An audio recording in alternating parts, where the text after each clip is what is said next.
The universe had always been vast, indifferent to the struggles of a single insignificant world. Earth, a blue and green speck in the cosmos, had long been overlooked by the galactic powers that governed the stars. It was a planet known for its instability, constant wars, environmental collapse, and a teetering political system that had never quite found its footing. Earth had never been a threat to anyone in the galaxy, not until now. It began as an anomaly, a faint signal drifting across the light years, barely detectable to the most advanced sensors of the Galactic Council. The Council, a conglomerate of over 200 species, monitored the galaxy for any signs of rebellion, advancement, or, more often, extinction. Earth had always been a curiosity, an undeveloped, primitive world, stuck in the Bronze Age of space exploration. The Council had little interest in humanity beyond its occasional interference with neighboring species or its habit of destroying its own environment. But this signal, this was different. Seldrin, a high-ranking diplomat from the Xanthic species, sat in the dimly lit briefing room of the Council's orbital station. He leaned over a holographic display, his antennae twitching in agitation as the data poured in. The signal had appeared out of nowhere, cutting through the usual cosmic static with unnerving precision. It wasn't just random noise or background radiation. It was organized, intentional. "It's a message," Seldrin muttered to himself, his deep voice reverberating in the quiet room. The signal was a complex mix of electromagnetic pulses, patterns, and mathematical sequences that seemed to echo a kind of intelligence far beyond Earth's current technological capability. It was almost like someone, or something, was calling for attention. But why Earth? Why now? His thoughts were interrupted by the voice of the Council's leader, Frex, a cold and calculating Orlithian with silver eyes that glowed faintly in the dim light. "Report, Seldrin." Seldrin straightened, trying to calm his thoughts. "It appears to be a signal emanating from Earth's location, but it's unlike anything we've encountered before. The patterns don't match any known species communication style. It's a hybrid of frequencies, possibly incorporating subspace modulation." "Could it be a distress signal?" Frex inquired, his tone devoid of emotion. "It doesn't seem to be a cry for help," Seldrin replied. "It's too structured, too deliberate. It's as if someone on Earth is trying to communicate across the galaxy. But who? And more importantly, why?" The Council chamber buzzed with murmurs. The concept of Earth being capable of this kind of advanced communication was baffling. But Seldrin was no fool. He'd have been an observer of Earth for many years. Despite their primitive technology, humans had a reputation for inventiveness. The possibility that they had stumbled upon something they didn't understand was a terrifying thought. "What are you suggesting?" Frex asked, his sharp gaze boring into Seldrin. Seldrin paused before answering. "It's possible that Earth has discovered something alien. Something older and far more dangerous than anything we've ever dealt with." The room went still. The Council members exchanged nervous glances. For the first time in centuries, the idea that Earth might be a potential threat to the galaxy was no longer laughable. "What's your plan?" Frex asked, voice steely. "I request permission to go to Earth. I will assess the situation directly, determine the origin of the signal, and report back." Seldrin's voice was unwavering, even though his mind was racing. A signal like this could mean anything. It could be an invitation, a warning, or worse, a trap. Frex didn't hesitate. "You have your orders. Proceed with caution. If humanity has indeed uncovered something dangerous, we cannot allow it to fall into the wrong hands." Seldrin turned and walked toward the transport bay. His mind was filled with a singular question. Asterisk, what has Earth found, and who, or what, is calling them to the stars? This opening sets up the mystery and tension of the signal, hinting at Earth's potential to surprise the galaxy, while also introducing the looming threat of what might lie ahead. Seldrin's journey to Earth will be the catalyst for uncovering the deep, cosmic secrets that humanity has inadvertently stumbled upon. The sky over Earth seemed to pulse with an eerie new energy. What had begun as a whisper, a faint signal from the farthest reaches of space, was now a siren call that resonated deep within humanity's collective consciousness. In every corner of the planet, people felt it. A strange compulsion, an insistent pull towards something beyond the familiar. Luke Morrison, a brilliant but reclusive physicist, sat in his dimly lit lab, eyes glued to the screens before him. His team had been working around the clock to decode the signal since it first appeared, and despite the numerous theories they'd developed, the truth still eluded them. They had found no trace of its origin, no alien species, no galactic faction, nothing to explain why this signal had suddenly breached the veil of space and time. But Luke knew one thing for sure. The more his team worked, the more the signal seemed to adapt. It wasn't static. It wasn't just an old message drifting across the stars. It was alive. The patterns shifted, changed, evolved with their analysis, almost as if it were responding to their curiosity. The more they understood, the deeper they fell into its pull. And then the breakthrough. Luke had always been skeptical of conspiracy theories, but nothing in his scientific training had prepared him for this. A massive structure buried beneath the Arctic ice. The signal had led them here.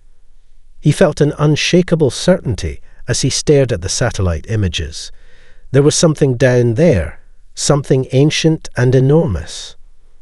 More importantly, it was connected to the signal, like a second heartbeat for the communication. As the excavation team dug deeper into the ice, they uncovered a sprawling complex of alien architecture. It was unlike anything humanity had ever built, elegant, yet otherworldly, with strange symbols etched into the walls and an energy core that hummed faintly, like the pulse of some great machine. The energy readings were off the charts, far beyond anything Earth's scientists had ever encountered. Emily Harper, Luke's closest colleague and a rising star in theoretical astrophysics, stood beside him, her face pale as she examined the readings. "Luke, this technology, it's alive. This isn't just some relic from an ancient civilization. It's active." Luke frowned, trying to wrap his mind around what Emily was suggesting. Active how? Emily pointed at the energy core. "It's feeding off our technology. The more data we collect from the signal, the more the system responds. It's almost as if it's learning from us, adapting to our understanding of it." Luke's heart raced. This thing, it's been waiting, and now it's awake. The implications were staggering. This wasn't just a relic of an ancient civilization. It was a key to something far greater, something that could shift the balance of power in the galaxy. But who had built it? What was its purpose? And why had it chosen now, of all times, to reveal itself? Meanwhile, across the globe, Earth's nations were reacting. What started as scientific curiosity had turned into a geopolitical crisis. Governments, once distrustful of one another, suddenly found themselves united in fear and ambition. Nations clamored for control of the discovery, each seeing the alien technology as a potential weapon or resource that could propel them to dominance. But the more Earth's leaders pushed for access to the site, the more chaotic the situation became. Military forces were deployed, and a shadow of conflict began to spread across the globe. Back at the excavation site, Emily was the first to voice the unspoken question. "Luke, do you think Earth's ready for this? For what we've just found?" Luke didn't answer right away. He stared at the alien core, feeling its pulse echo through his bones. "I don't know," he said finally, "but we have no choice but to find out." What neither Luke nor Emily knew was that the Galactic Council was already aware of the discovery. The signal had not gone unnoticed by the far-off stars. But by the time the Council could respond, humanity had already stepped into something far bigger than they could comprehend, something that would forever alter the course of their history. This section ramps up the mystery of the alien technology, showing how its discovery begins to affect both the scientific community and global politics. Luke and Emily are thrust into a situation they can barely understand, but the stakes are rising. The rest of the world, driven by fear and greed, is starting to move in on the site, and soon, Earth will find itself at the center of a galactic storm. The Arctic excavation site had become a flashpoint, a battleground of competing interests, and the alien technology beneath the ice was at the center of it all. Luke Morrison had never expected this. Never expected that his discovery would trigger such a chaotic, dangerous chain of events. What began as a scientific pursuit was now a global crisis, with military forces mobilizing across continents and nations scrambling to stake their claims on the alien relic. The world was changing faster than anyone could control, and nobody knew what would come next. In orbit above Earth, the first signs of the Galactic Council's interest in the signal had been detected. Seldrin, the Santhic diplomat, had arrived in Earth's space with a small fleet of observation vessels, determined to monitor the situation closely before making his move. The Council's directives were clear. They wanted answers, but they also wanted the situation under control. As the political climate on Earth grew more fraught, Seldrin's orders were updated. Earth was no longer just an anomaly. The signal, its frequency and design, had triggered an immediate alert within the Council.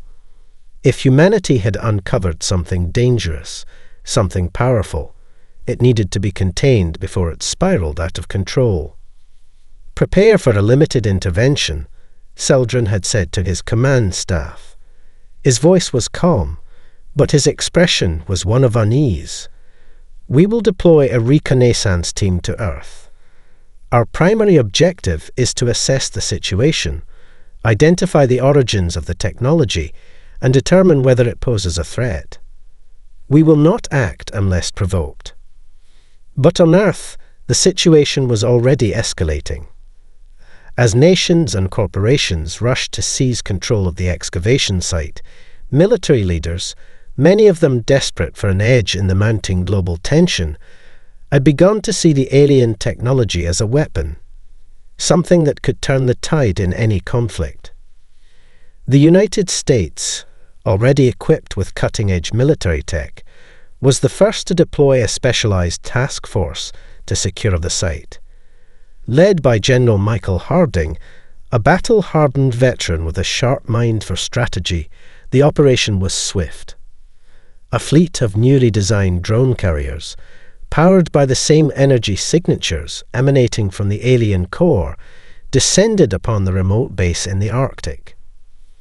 The world held its breath as military satellites began transmitting real-time footage of the operation. General Harding's forces were moving in with unprecedented precision, deploying automated security systems and weaponized drones designed to neutralize any threats. What they didn't realize was that they weren't the only ones prepared for action.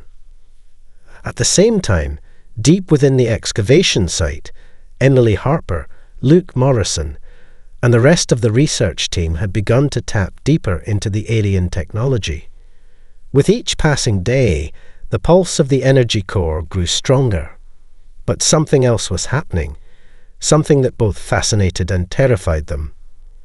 The more they interfaced with the technology, the more it seemed to respond. It wasn't just a passive machine. It was alive, and it was starting to awaken. "We're not alone in here," Emily said, her voice tense, as she watched the readouts on her console spike. The walls of the underground complex seemed to hum, as if the very air around them was thickening. "It's reacting to us, like it's trying to communicate." Luke didn't know whether to be terrified or amazed. "We need to shut it down now, before we make it worse." But it was too late. The alien core, in its ancient slumber, had taken notice. And in the blink of an eye, everything changed. The signal, once merely a faint whisper across the cosmos, now flared to life. A pulse of energy burst outward from the Arctic site, sending a shockwave that rattled satellites, scrambled communications, and sent ripples through the fabric of space itself. It wasn't just a signal anymore. It was a weapon. Seldrin, observing from the Xanthic observation fleet, was the first to notice the anomaly. The energy surge from Earth was unlike anything recorded in Council history. The nearby ships felt the disturbance as it surged through the fabric of space, a ripple that threatened to tear open the boundaries of reality. Seldrin's face went pale. "This is not just a signal," he whispered, his voice trembling with the weight of the discovery. "Earth has activated the device, and it's alive." Back on Earth, the consequences of the pulse were immediate. The skies above the Arctic shimmered with an unnatural light, and electromagnetic storms began to wreak havoc on Earth's communications. The pulse had shattered the satellites, leaving the world temporarily blind. But worse than that, the military forces that had gathered in the region to secure the technology were left in disarray. The drones, once under the control of Earth's military, went haywire, malfunctioning, and attacking their own forces. Weapons systems powered by the alien technology began firing without command, obliterating entire units in seconds. General Harding, witnessing the chaos from his command center, had no idea what had just happened. He watched as his drones, his pride and joy, turned on their masters. "What the hell is going on?" he muttered as his base descended into chaos. Emily and Luke stood at the heart of the alien complex, staring at the monitor as the pulse faded. There was no time to think, only to act. "We've woken it up," Emily said, her voice hollow with fear. "And now, it's awake." This part focuses on the escalating conflict and the first real consequences of humanity interacting with the alien technology. The pulse of energy is the catalyst that shifts the global power balance, and the sudden chaotic turn in the situation forces both Earth's military and the Galactic Council to confront the reality that Earth may no longer be a passive player in the galaxy. The story is starting to spiral toward a larger conflict, and the stakes are higher than ever. In the wake of the disastrous energy surge, the world was plunged into a chaos unlike anything humanity had ever experienced. Communications were down for hours, leaving nations scrambling to assess the damage. The electromagnetic pulse from the alien technology had crippled Earth's satellite network, disabled military communications, and sent ripples through the global financial markets. The Arctic excavation site had been sealed off by a massive military presence, but the true impact of the alien awakening was far beyond anything anyone had expected. General Michael Harding had barely managed to regain control of his forces, his communications grid in ruins, his drones malfunctioning, and his men caught in a battle against their own weapons. It took days for the panic to subside, but the damage was done. Earth's military infrastructure was in disarray. A sense of urgency and fear began to settle over world leaders as they realized just how vulnerable they had become. On the other side of the planet, Luke Morrison and Emily Harper found themselves trapped between their curiosity about the alien technology and the growing suspicion from global powers. The signal, once a distant mystery, now had a tangible, terrifying presence, and it was calling out to them. But how could they control something that had the power to bend the laws of physics itself? And worse, who could they trust now that the entire planet had been forced into a scramble for control? In the midst of the uncertainty, the Galactic Council began to act.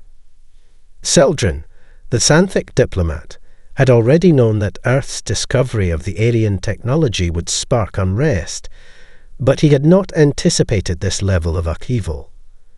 The energy surge had proven that Earth was far more capable and far more dangerous than the Council had given it credit for.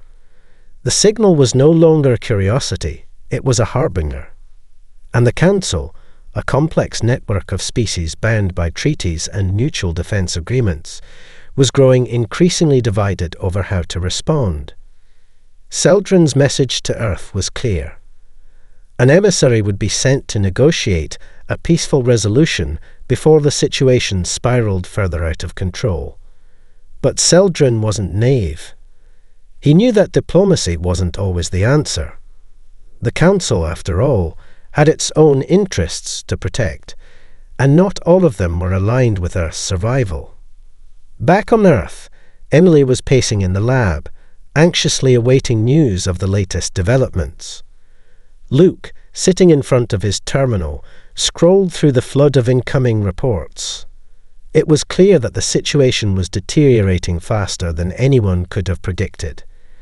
Earth's once unified front had fractured into factions, each seeking to control the alien technology for their own gain. "Luke," Emily said, her voice tense, "if we don't stop them, they're going to tear the planet apart."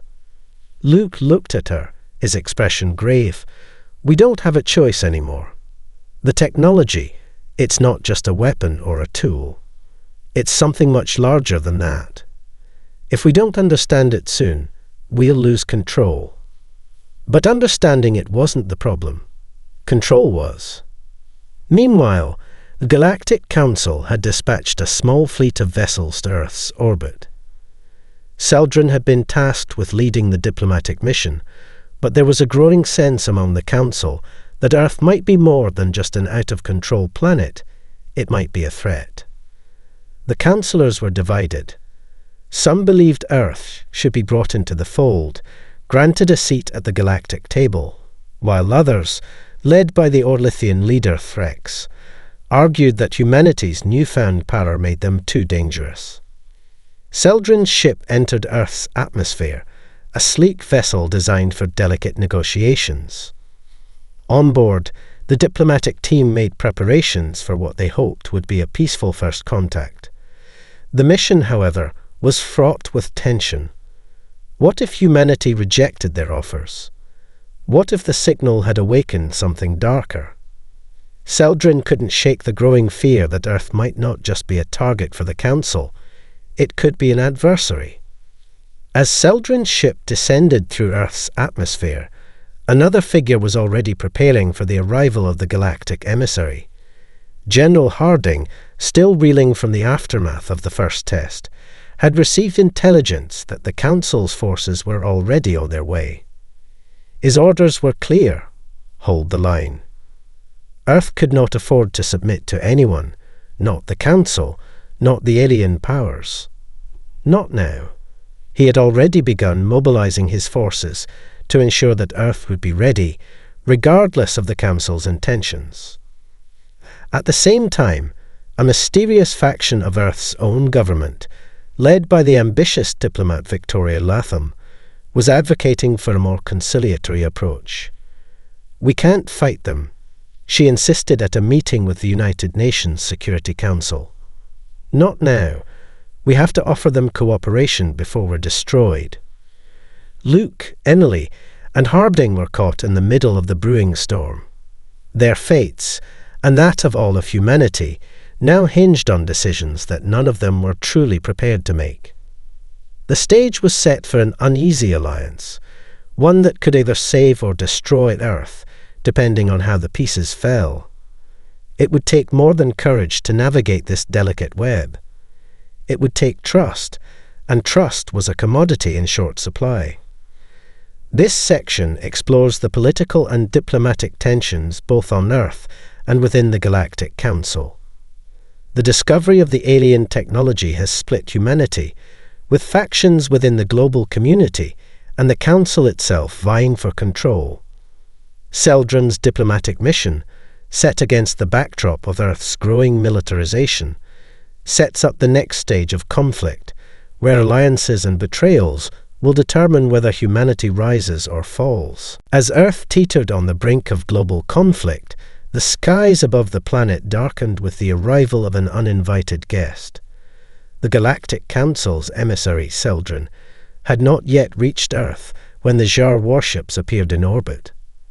No warning, no communication, just an overwhelming, imposing presence. The Jar had arrived, and with them came an ultimatum. The Jar were a race feared across the galaxy, known for their brutal conquests and relentless expansion. Their ships were massive, their technology far more advanced than anything Earth had ever seen. The Jar had no interest in diplomacy, only domination. Their society was built on strength, and they viewed the acquisition of planets and resources as both a necessity and a birthright. For centuries, the Jar had sought to expand their empire into the fringes of the galaxy. And Earth, now a player in galactic affairs due to its discovery, was a prize they could not ignore. Luke Morrison sat in his makeshift command center, watching the transmission as it flickered on his screen. The image was grainy at first, but slowly it solidified. A towering Jar emissary, a hulking figure encased in black, angular armor, his voice deep and cold. "People of Earth," the Jar envoy's voice boomed, "you stand on the precipice of your extinction. We, the Jar, have come to claim what is ours. You have discovered technology that is ours by right. Surrender your world to us, or face annihilation." The screen cut to black. Silence. The room was still, except for the distant hum of a generator powering the command station. Luke's mind raced. Annihilation. The Jar were not bluffing. Earth had only just begun to understand the power of the alien technology, and now it was being threatened by a race that could wipe them out in an instant. "We can't fight them," Emily said, her voice trembling. "Not like this. We're not ready." But Luke didn't respond. His mind was already racing ahead, thinking of what could be done. The alien tech, the one humanity had only begun to understand, was their only hope. But the signal, the pulse that had awakened the technology, had already destabilized the balance of power on Earth. Now the galaxy itself had taken notice.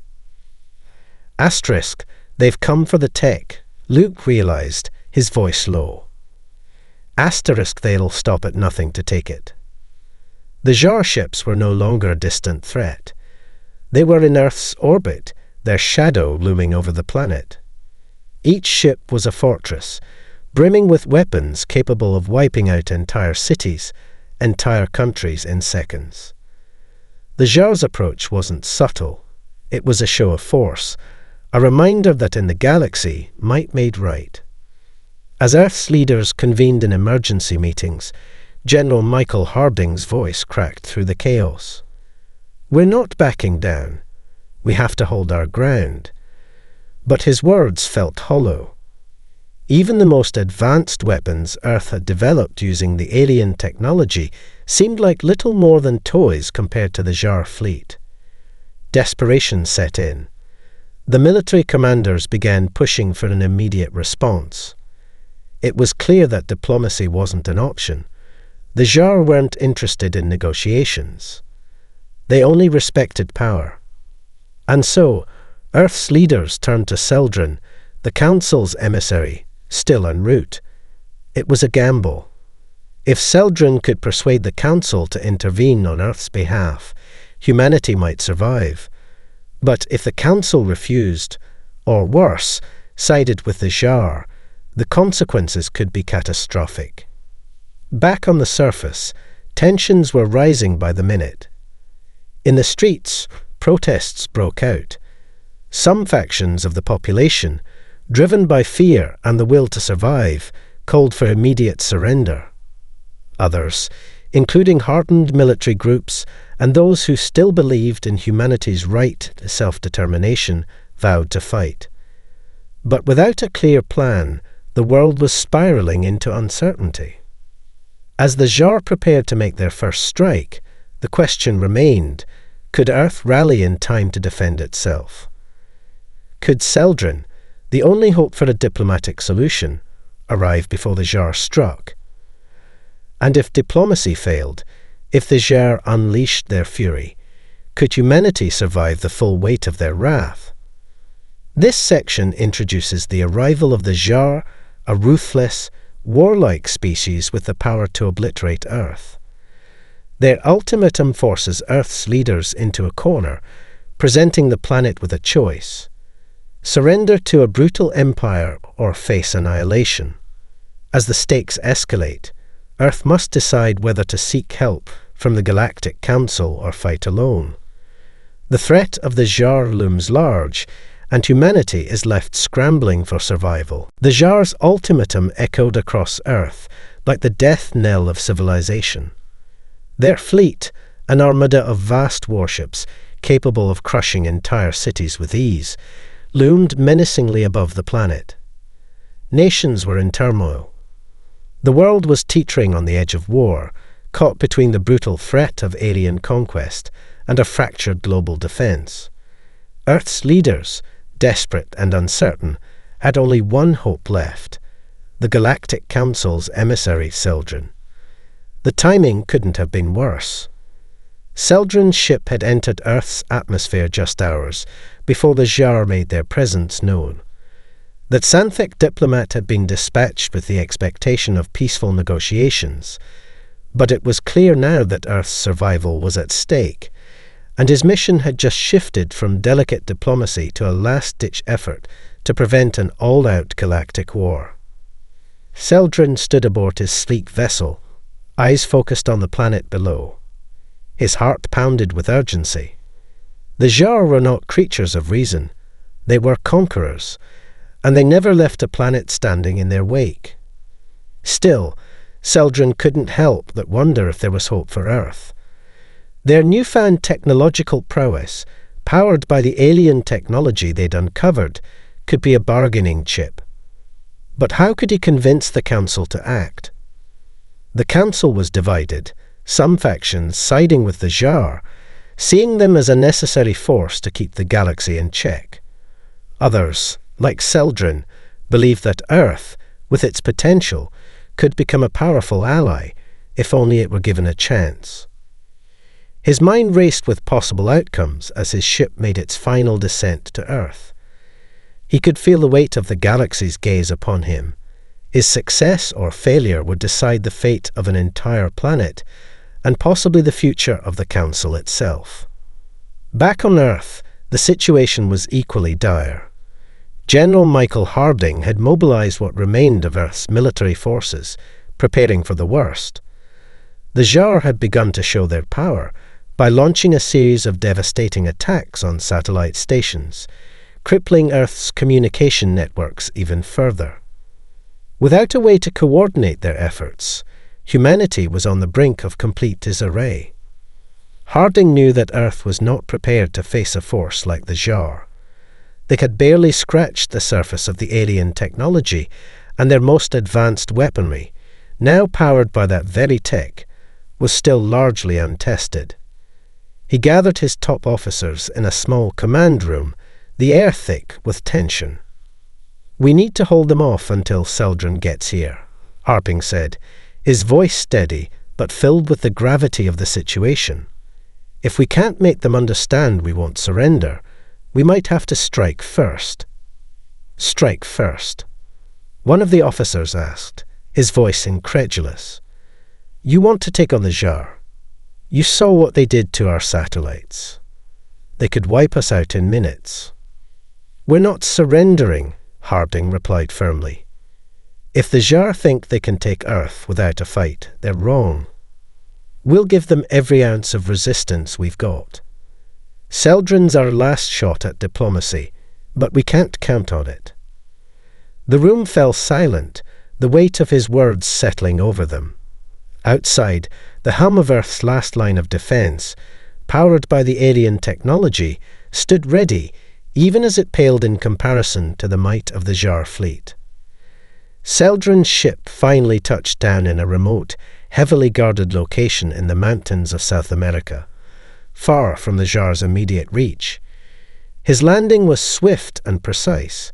He had been briefed that the world's leaders would meet him there. Emily Harper and Luke Morrison, the key scientists who had uncovered the alien technology, were already en route, tasked with explaining the science behind the signal, the device, and its potential. As Seldrin stepped onto the surface of Earth, his eyes momentarily flickered to the sky. The Jar fleet hovered ominously above, their ships casting long shadows over the land. He couldn't help but wonder how long Earth could hold out before the military lost control. The Jar weren't just here to negotiate. They were here to take what they wanted, no matter the cost. "I've been briefed," Seldrin said, as he was escorted into a secure meeting space, where Earth's leaders, including General Harding, Victoria Latham, and other key figures, were waiting. "The Jar are here. Their demands are clear. We have little time to make a decision." Harding's eyes were hard, his military instincts kicking in. And what's the Council going to do about it? Will they help us, or will they let Earth fall to the Jar? Seldrin's expression tightened. The Council is divided. Some factions believe the Jar should be allowed to claim Earth, seeing them as a stabilizing force. Others think differently. I've been sent to ensure that Earth has a fighting chance. But our window is closing. Luke and Emily were next to speak, offering what little they understood about the alien technology. "The signal," Luke said, "it's more than just communication. It's a beacon, an invitation, perhaps, for a greater power to make itself known." "And what is that power?" Harding asked sharply. "We don't know," Emily replied, shaking her head. "But what we've learned is that the technology has the potential to be much more than just a weapon. If harnessed correctly, it could be a source of unparalleled energy. The Jar know this, which is why they're here." The air in the room thickened with tension. Seldrin's voice cut through the silence. "Earth must decide. Do you resist and risk annihilation, or do you try to negotiate with the Jar? The Council is prepared to intervene if you choose to fight, but it won't come without consequences." As the leaders exchanged uncertain glances, they knew the decision was coming soon. There was no turning back. Earth's fate would be sealed by one final choice: diplomacy or war. This section deepens the conflict, showing Earth's leadership grappling with its options, all while the Jar grow closer to making their move. Seldrin arrives on Earth just as tensions reach a breaking point, and the fate of humanity hangs in the balance.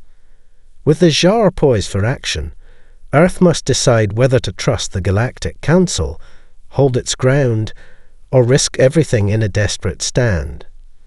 The final meeting at the United Nations compound was tense, the room heavy with the weight of decisions that could determine the fate of Earth.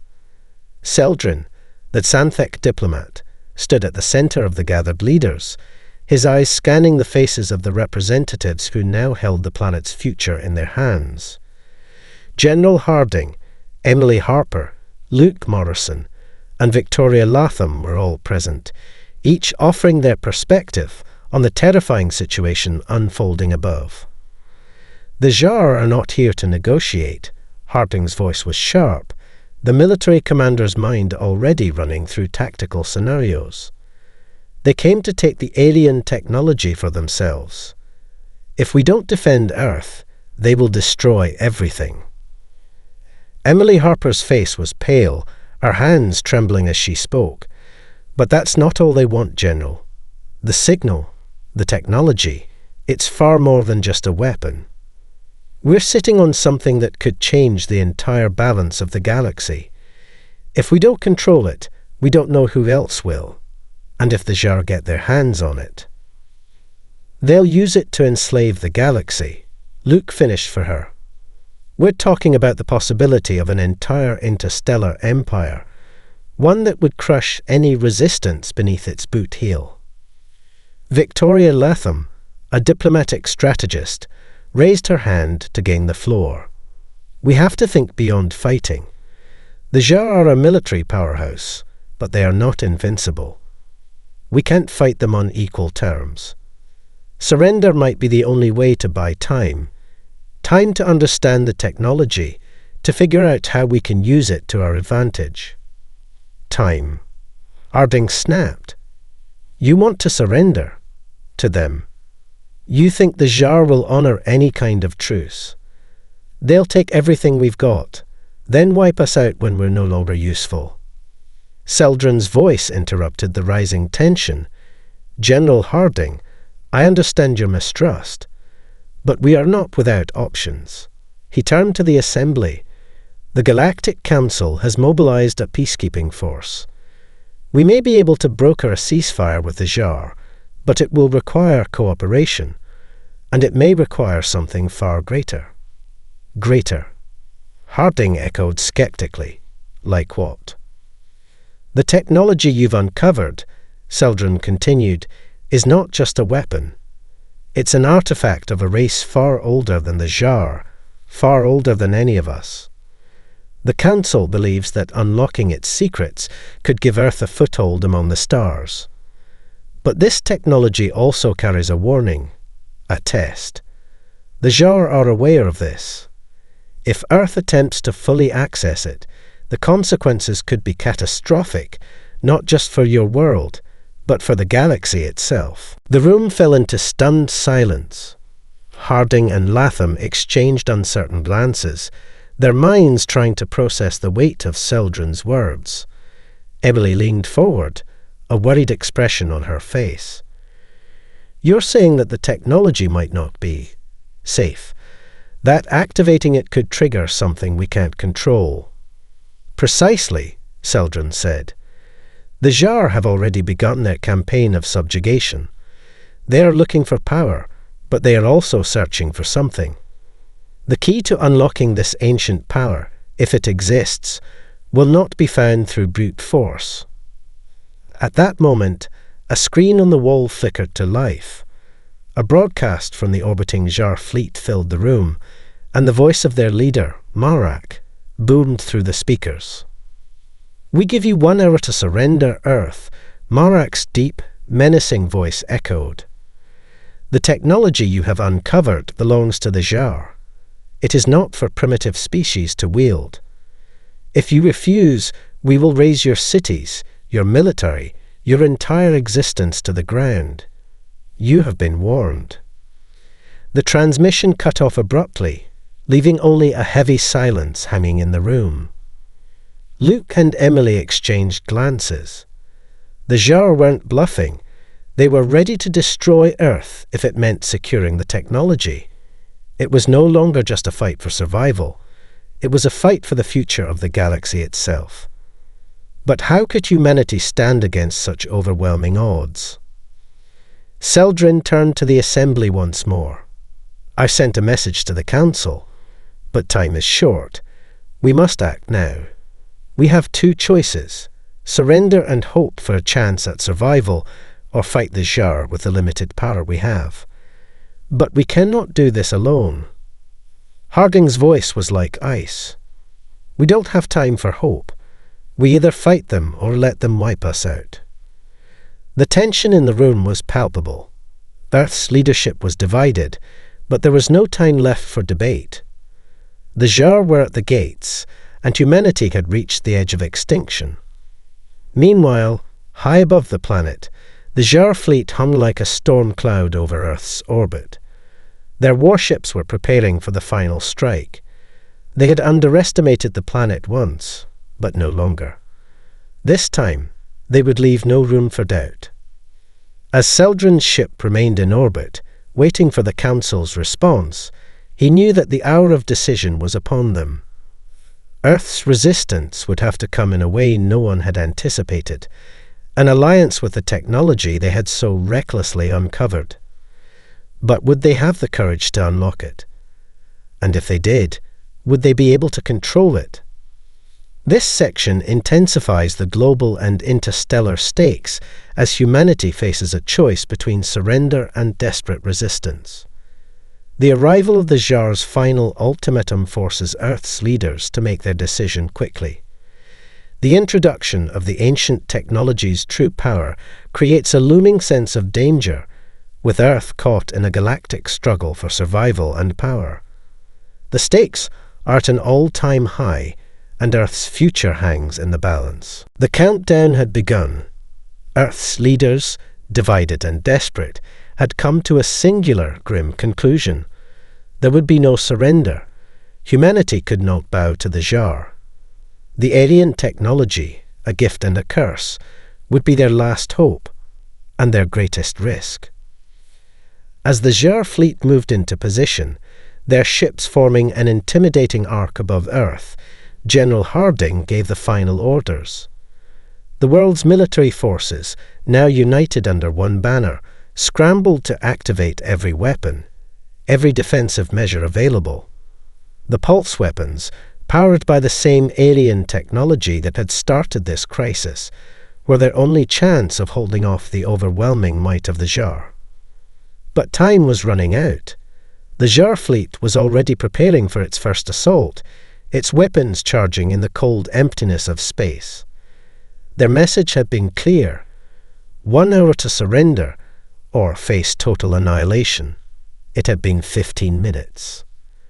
In the heart of the command center, Luke Morrison, Emily Harper, and Seldrin watched as the Earth's last-ditch defense systems powered up. Their eyes were wide with a mix of fear and hope. The alien technology had granted them unprecedented power, but they still didn't fully understand it. Not yet. "We've got no choice," Luke muttered. "We have to access the core systems. Now."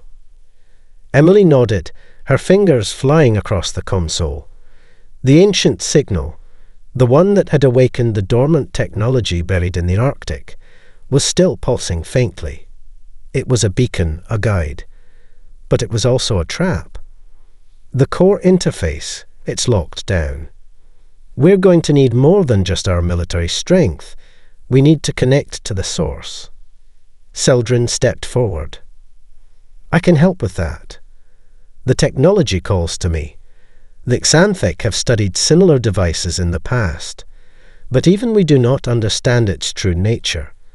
The risk is beyond anything you can imagine." But there was no time for caution. The Tsar were closing in, their fleet now positioning itself above Earth's major population centers. They would strike in moments. Harding's voice cracked over the intercom. "Activate everything. Target the Tsar fleet with everything we've got." The pulse weapons hummed to life.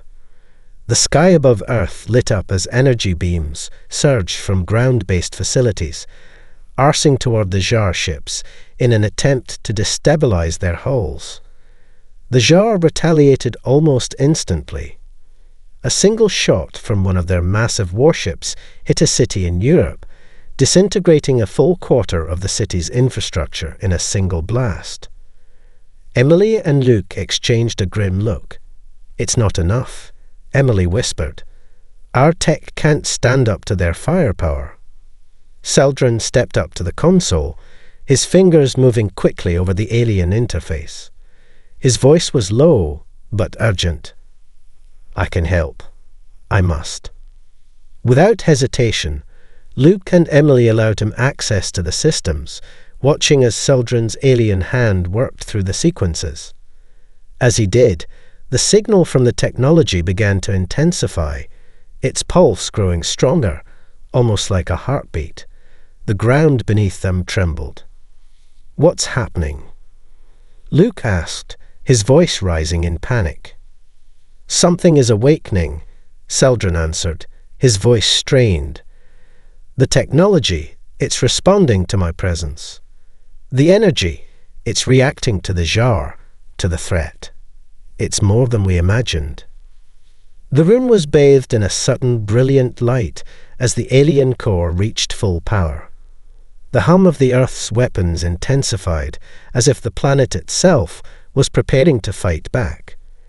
Emily felt a sharp pain in her chest, a pulse of energy coursing through her, as though the world itself was calling out for defense, for survival.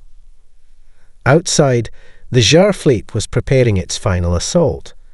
A massive warship, its dark form gleaming with the promise of death, charged its primary weapon. The energy in the air grew thick with tension. Then, in a flash of pure light, the ground itself seemed to break open.